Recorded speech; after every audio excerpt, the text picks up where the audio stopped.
In this lesson, I want to talk a little bit about macro security. So why do we need security in the first place? Well, macros have access to parts of our Windows computer, like the file system. They need this access in order to be able to perform certain functionalities. For example, VBA can be used to open an Excel file. In order to open an Excel file, you need to be able to find it on the file system in order to open it.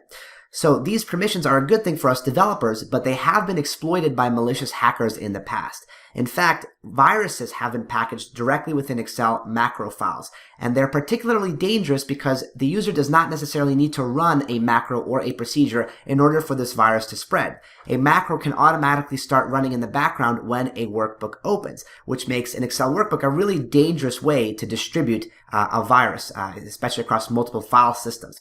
So to solve this problem, Microsoft introduced several security features way back in Excel 2007. Most importantly, whenever the user opens a workbook that has macros, they're going to be prompted with a yellow notification bar. That bar says essentially, hey, this workbook has macros. Do you want to enable them to run? By default, it's going to prohibit any of them from running. So the user kind of has this wall where they have to confirm that they trust the workbook, that it came from a trusted source in order to permit the macros to run. So right here on my desktop, I have a file here called file with macros, and I've put a macro in here.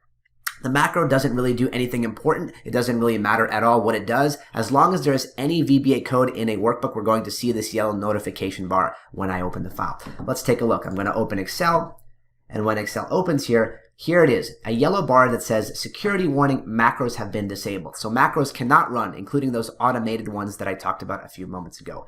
Only when we click enable content are all the macros going to be enabled, and only then can we run them. So where is this security option actually configured? Well, if we go to the developer tab and click on macro security, we're going to get this trust center dialog box that pops up. And here under macro settings, here's where that setting is actually configured. We have 4 total options available to us here. The standard default one is disable all macros with notification, and that's exactly what we're seeing. All macros are disabled, but the user is notified, and once the user gives permission by clicking enable content, then the macros are enabled. The option above is to disable all macros without notification. That means that all macros will be completely prohibited from running. The user is not even going to get a notification. Obviously, this option is not going to work for us in this course because then we won't be able to execute our macros. So this option is no good for us. Right below here, we have an option, disable all macros except digitally signed macros.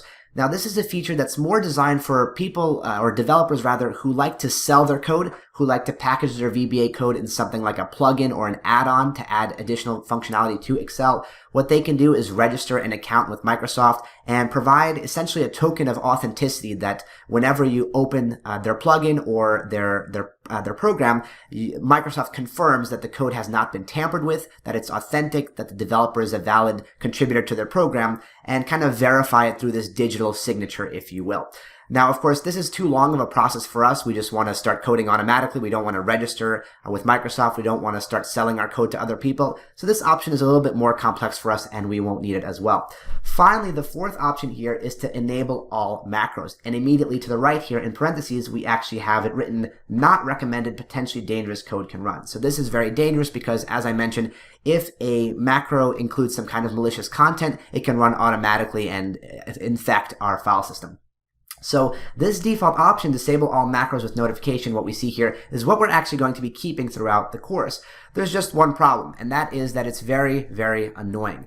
This means that whenever you open a workbook, for example, something that you downloaded from me as part of the course files, or even your own workbook sometimes if you, for example, move directory or download it from some kind of online storage system, you're always going to be greeted with this yellow notification bar, and it can get pretty annoying. Sure, you can always just click enable content and move on, but all of those little seconds add up and you're going to waste a lot of time. So what we're going to be looking for here is a compromise that maintains this security setting such that if we get some kind of brand new workbook that we're unfamiliar with, we're going to prevent all the macros from running.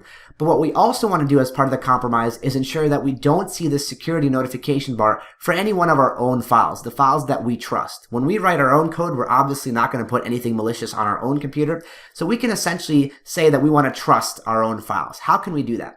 The way we do that is with a feature called Trusted Locations. It's available right here. It's the 2nd tab right here in the Trust Center.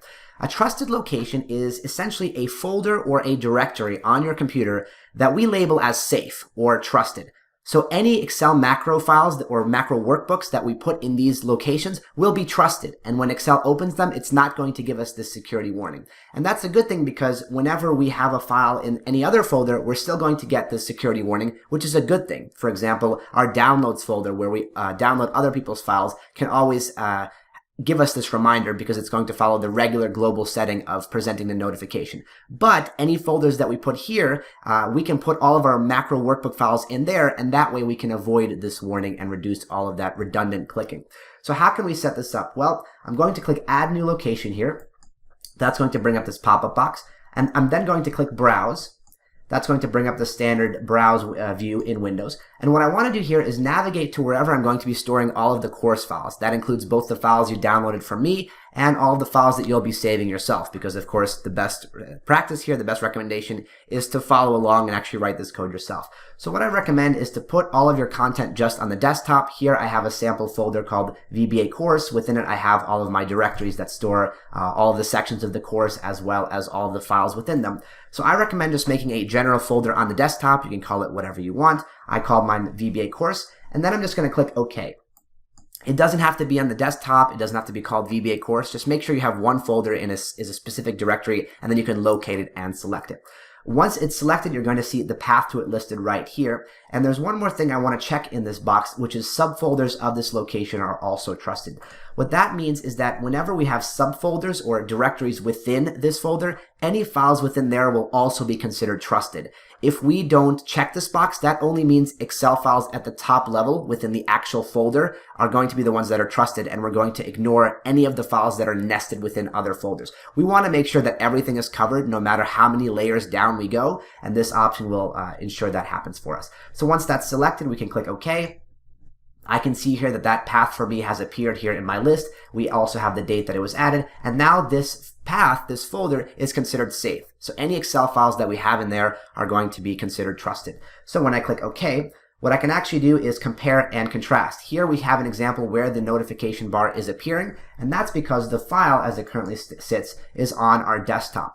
Well, here I have my VBA course folder, which is now safe. So what I can do is drag this file into my folder. And now when I open this file, we're going to see a big difference, which is the notification bar is now gone, and the macros are automatically enabled, and we can now run them with whatever we want to do. There's keyboard shortcuts we can use to run macros. We can run them directly from a macros dialog box, etc. But they're all enabled, and we don't have to go through the hassle of clicking that enable content button. That's all there is to cover in this lesson. We talked about how macros can potentially be used to deliver malicious viruses to our computer. So we talked about some of the security configurations that are available. By default, Excel will offer you a notification that says, hey, this workbook has macros. Do you want to enable them?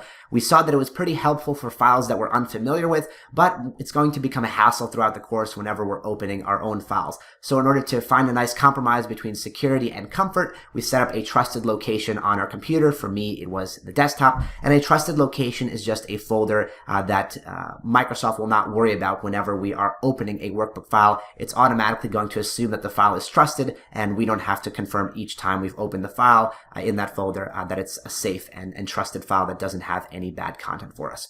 That's all there is to cover here. In the next lesson, we'll be taking a look at the macro recorder. I'll see you there.